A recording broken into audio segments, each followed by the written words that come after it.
Aqui é a Gi Ferreira trazendo muito mais informações para você. Aliás, você merece. Fique aqui com a gente e tenha as informações na palma da sua mão. Compartilhe esse vídeo. Fala pra galera! Então, continuando a leitura do livro O Diário de um Banana, vai fundo! Prepare-se para dar muita risada. Por sorte, Suquinho e sua gangue conheciam os melhores esconderijos do acampamento e a gente ficou atrás da lanchonete até a barra estar limpa de novo. Eu nunca tinha feito parte de uma galera antes e aquilo estava ficando divertido. Em seguida, eles quiseram descer até o campo, perto do lago, para jogar alguma coisa. Pensei que fosse algo normal, tipo vôlei ou queimada, e fui junto. Mas os caras tinham sua própria ideia de diversão. A maior parte dos jogos envolvia levar boladas ou ser jogado no chão, e às vezes as duas coisas ao mesmo tempo.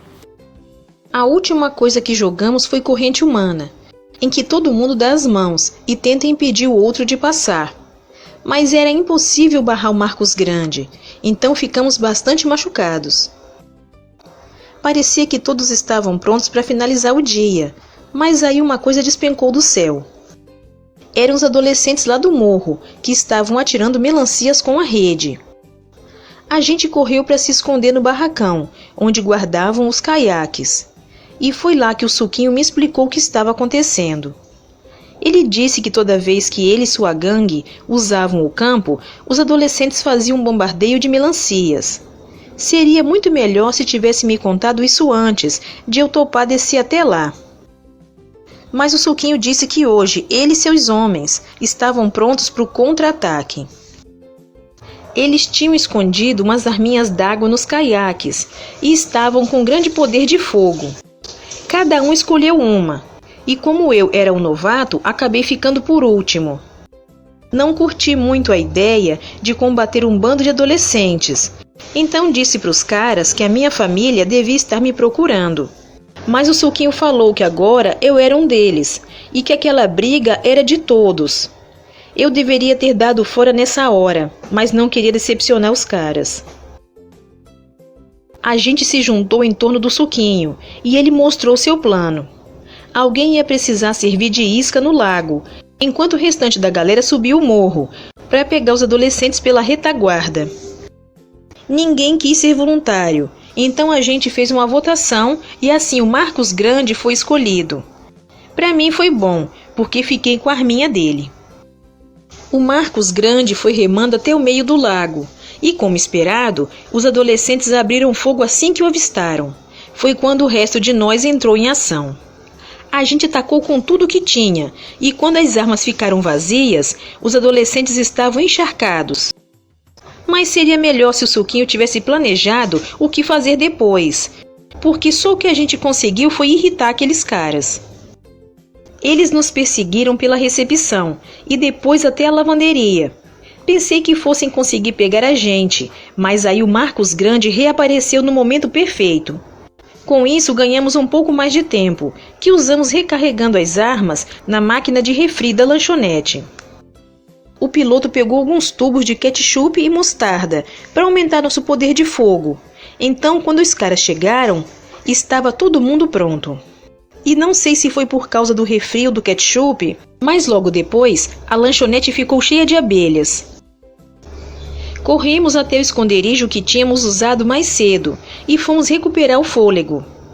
Estava todo mundo comemorando, mas o Suquinho parecia preocupado.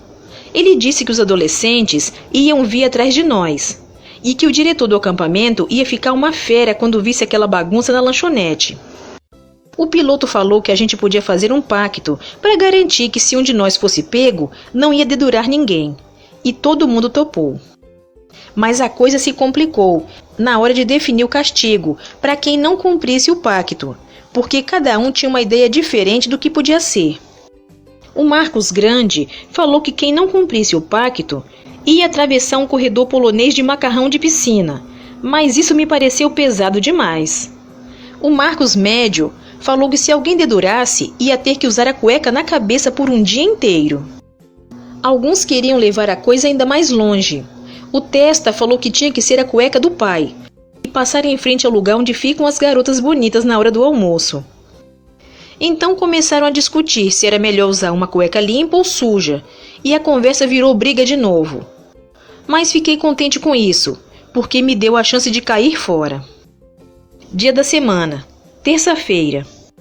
Ainda bem que a mamãe não tinha grandes planos pra gente hoje, porque depois de tudo que aconteceu ontem, eu só queria passar despercebido pelo resto da viagem. Ela foi até a lojinha comprar coisas para o jantar, e quando voltou, estava toda empolgada, por causa de um folheto que pegou na recepção. Ninguém se empolgou com a ideia de uma festa na piscina, mas a mamãe falou que podia ser o evento ideal para mudar o clima da viagem. Quando ela enfia uma coisa na cabeça, não tem como tirar. Além disso, tinha feito um calor danado durante o dia todo, e achei que seria bom me refrescar por algumas horas. A mamãe tinha esquecido de pegar talheres de plástico na lojinha, então me mandou lá comprar. Estava meio preocupado que alguns adolescentes pudessem me ver, então queria ir num pé e voltar no outro. Mas fui obrigado a parar, quando Marcos Médio me chamou, bem na hora que eu passei pelo lugar onde a gente se escondeu ontem. Marcos Médio contou que naquela manhã começaram a aparecer cartazes por todo o acampamento e me mostrou um que tinha pegado na lavanderia. No segundo em que vi o pôster, soube que era uma pegadinha. Falei para o Marcos Médio que o pessoal que cuida do acampamento estava tentando pegar os moleques que destruíram a lanchonete e estavam usando sorvete como isca. Disse para ele não cair nessa e avisar os outros também. Mas ele disse que era tarde demais, porque quando os primeiros cartazes apareceram, o Suquinho e os outros caras foram direto para a recepção com as arminhas d'água. Marcos Médio explicou que também ia, mas que precisou ir ao trailer buscar sua arma. E quando chegou na recepção, as portas já estavam trancadas. Então Marcos Médio subiu num cesto de lixo reciclável para espiar pela janela e ver o que estava rolando. E o que ele viu não era nada bonito. A real é que não tinha sorvete mesmo. O diretor do acampamento estava dizendo aos caras que eles iam ter que limpar a lanchonete amanhã cedo e usar escovas de dente para esfregar tudo. Acho que o Suquinho não curtiu ouvir isso, então disse para o diretor que tudo não passava de um grande mal-entendido. Suquinho falou que ele e os outros caras tinham entrado de gaiato na confusão e que quem tinha começado tudo estava solta. E quando o diretor perguntou quem era o cabeça, Suquinho resolveu jogar tudo nas costas do novato. Mas o diretor não ficou convencido, porque depois que dispensou os demais, obrigou o Suquinho a ir com ele batendo de porta em porta para encontrar o tal de Minguia. Eu não queria estar lá quando eles chegassem ao meu trailer. Então, depois que voltei para o camping, disse para o pessoal comer rápido, para não perder a festa na piscina. Achei que a piscina seria o lugar onde estaria seguro, mas quando chegamos lá, percebi que estava enganado. Ao que parecia, a combinação de música alta e a luz da lua deixou o pessoal ainda mais maluco. E não era só a molecada dessa vez, os adultos também. Um bando de pais tinha transformado a parte rasa da piscina num verdadeiro turbilhão. Alguém tinha lubrificado o escorregador e as pessoas estavam deslizando a mais de 100 km por hora. Tinha um filme no telão perto da parte funda da piscina e quem fez a programação deveria ter escolhido alguma coisa mais apropriada para um evento familiar. A mamãe nem deu bola para o que estava rolando na piscina. Tinha um monte de atividades no gramado e ela queria que a gente participasse de todas elas. Entramos na competição de estourar balões, mas ficamos em último lugar, porque o Manny não tinha peso suficiente para estourar a primeira bexiga. A mamãe fez o papai entrar no concurso de maior barriga, mas ele não passou da primeira rodada. Manny entrou sozinho num concurso de comer cachorro-quente, e não faço ideia de onde aquele garoto conseguiu enfiar tanta comida. O Roderick e eu participamos de uma corrida de revezamento, em que precisávamos girar 5 vezes, em torno de um taco de beisebol, antes de passar a vez para outra pessoa da equipe. Só que enfrentamos 2 caras, que tinham saído do concurso de comer cachorro-quente, Então a coisa ficou um tanto feia. A mamãe tentou me convencer a participar de um concurso de dança mãe e filho. Mas por nenhum dinheiro do mundo eu toparia isso. Entrei no concurso de comer tortas, porque pensei que poderia ganhar.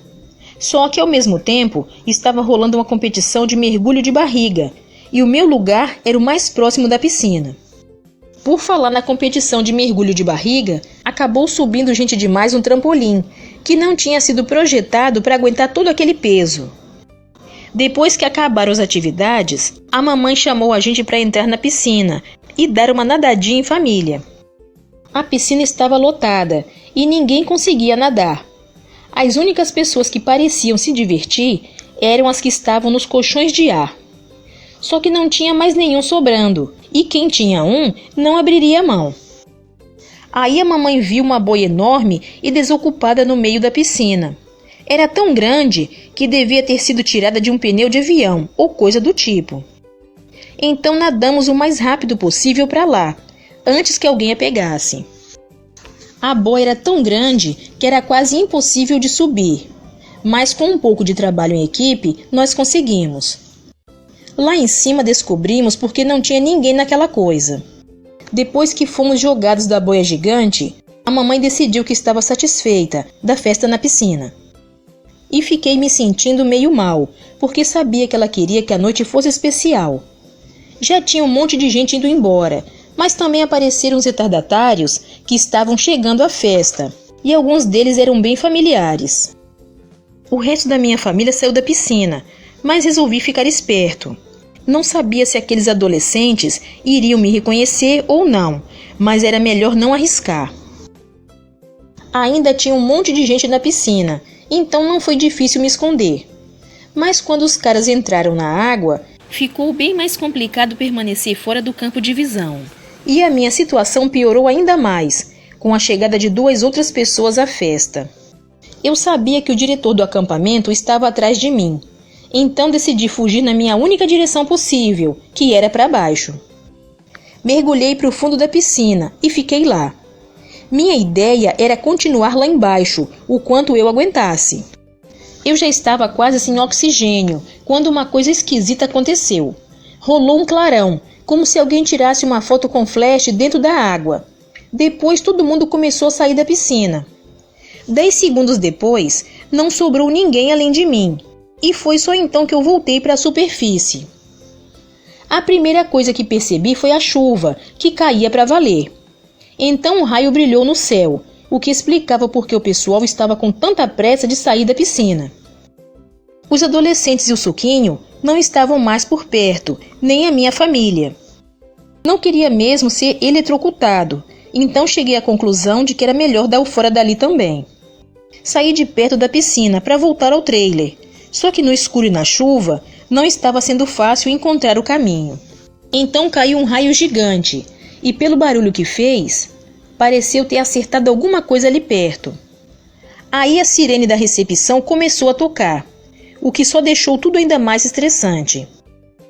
Percebi que se ficasse mais tempo lá fora, ia acabar torrado, mas ninguém dos trailers de luxo queriam me deixar entrar. Finalmente encontrei o nosso trailer.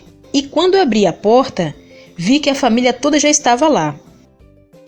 A mamãe explicou que pensou que eu tivesse vindo correndo na frente, quando a chuva começou, e que era um milagre eu estar bem. Na real, eu também achava. A tempestade tinha vindo bem na hora, e quase cheguei a pensar que fosse obra de uma força maior. Ou talvez fosse só uma grande piada cósmica.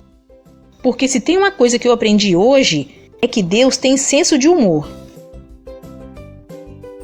Compartilhe esse vídeo, fala pra galera e continue aqui nos acompanhando. Fique com Deus e até o próximo vídeo.